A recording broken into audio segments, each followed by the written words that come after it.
हिंदवी स्वराज्य संस्थापक छत्रपती शिवाजी महाराज यांच्या मेघडंबरीमधील सिंहासनाधीश पुतळा 2 महिन्यांपूर्वी शिवप्रेमींसाठी खुला करण्यात आला होता.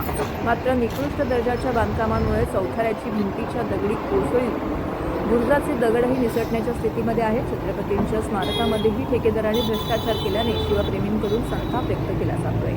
छत्रपती शिवाजी महाराज हे महाराष्ट्राच्या शौर्याचं प्रतीक आहे. प्रत्येक व्यक्तीसाठी हे नाव नसून समता, प्रेरणा, आस्थेचे केंद्र आहे. महाराष्ट्रासह संपूर्ण भारताला हिंदवी स्वराज्य देणारे छत्रपती शिवाजी महाराज यांचा मेघडंबरीमधील सिंहासनाधीश पुतळा ठाण्यातील घोडबंदर रोडवरील आनंदनगर येथे उभारण्यात आला आहे.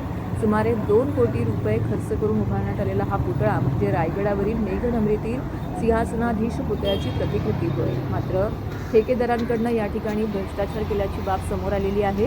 30 मीटरच्या चौथऱ्यावरती हा पुतळा बसवण्यात आला आहे. छत्रपतींच्या भव्य पुतळ्याचे 6 मार्च रोजी तिथीनुसार झालेल्या शिवजयंती दिनी परिवहन मंत्री प्रताप सरनाईक, महापौर शर्मिला पिंपोळकर, उपमहापौर कृष्णा पाटील यांनी लोकार्पण केलं होतं. अवघ्या 2 महिन्यात या पुतळ्याच्या चौथऱ्याची एका बाजूने भिंत कोसळली आहे. भिंतीच्या दगडी कोसळलेल्या आहेत तर बुरुजाच्या भिंतीचे दगड ही पोकळ झालेले आहेत.